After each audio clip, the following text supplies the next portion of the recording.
Starting a new job always brings a mix of excitement and nerves.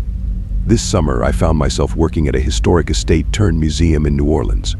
I was just looking to earn some extra cash before my senior year of college, and this seemed like the perfect opportunity. The estate was known for its beautiful gardens and intricate architecture, but its main attraction was the enigmatic mirror maze in the basement, which had a reputation for being haunted. I was assigned to manage the mirror maze, guiding guests in, ensuring they had a fun and safe experience, and making sure everyone exited. At first, everything went smoothly, but then I started noticing strange things. The first oddity was small discrepancies in the number of people entering and leaving. I'd count 12 people going in, but only 11 would come out. At first, I thought I was just miscounting in the chaos of laughter and occasional screams. However, as days passed, the numbers continued not to add up. 10 people would enter, but only 9 would leave.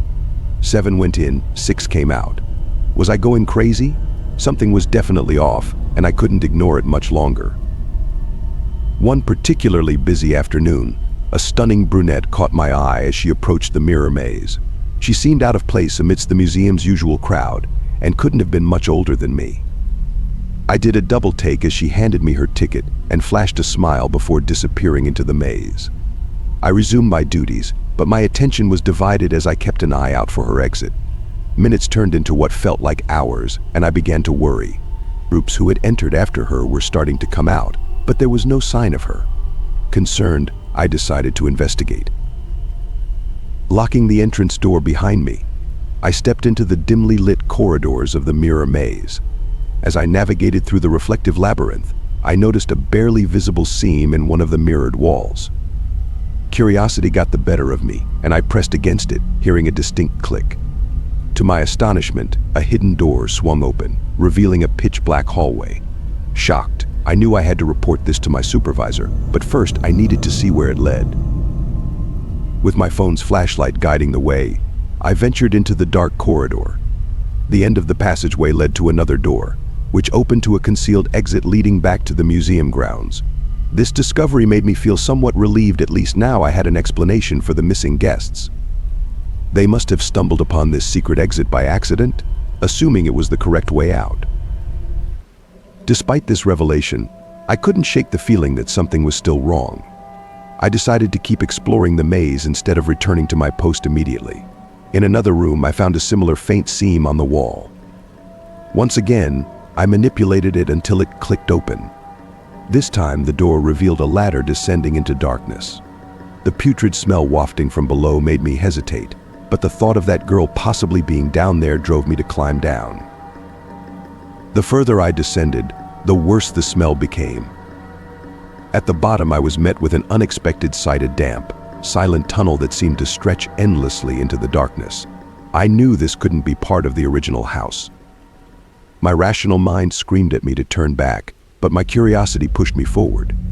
As I cautiously made my way through the tunnel, my flashlight illuminated a small, ornate bracelet lying on the ground. It was the girl's bracelet. Panic surged through me. What was she doing down here? I yelled her name into the darkness, but there was no response. Just as I was about to shout again, I heard rapid footsteps echoing through the tunnel. My instincts told me to run, but my legs felt like lead. I barely made it back to the ladder before slipping and falling to the ground. The footsteps were almost upon me when I heard her voice, gasping for help. I helped her climb up the ladder, and we slammed the hidden door shut behind us. She was disoriented and couldn't explain how she ended up down there. She mentioned hearing voices and seeing shadows, but her blank stare unnerved me. I called the police, but she left before they arrived, and I never saw her again. The police investigation revealed that the estate had been used as a smuggling hub during the late 1800s, complete with hidden passageways leading to forgotten underground tunnels. The owner claimed ignorance about the estate's history, but I was skeptical. I quit the job and put as much distance between myself and that place as possible. To this day, I have so many unanswered questions. Did the owner know about the tunnels? Was the girl almost kidnapped? Was she involved in something sinister? All the possible explanations are equally terrifying, and I can't shake the feeling that I narrowly escaped something truly dark and dangerous.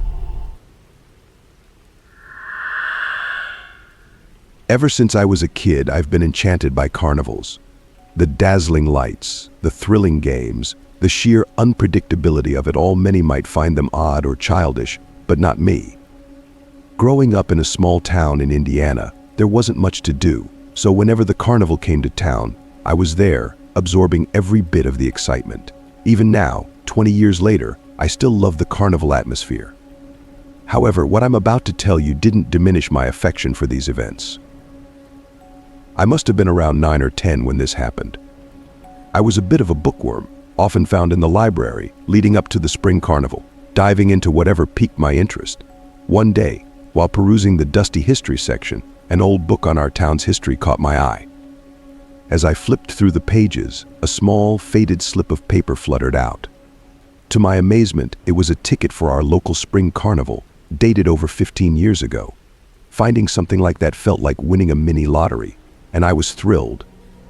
This ticket was a perfect addition to my eclectic collection. The carnival was due in 2 days, so I decided to use the old ticket just for fun. When the carnival finally arrived, I tucked the ticket safely into my pocket and made my way to the entrance.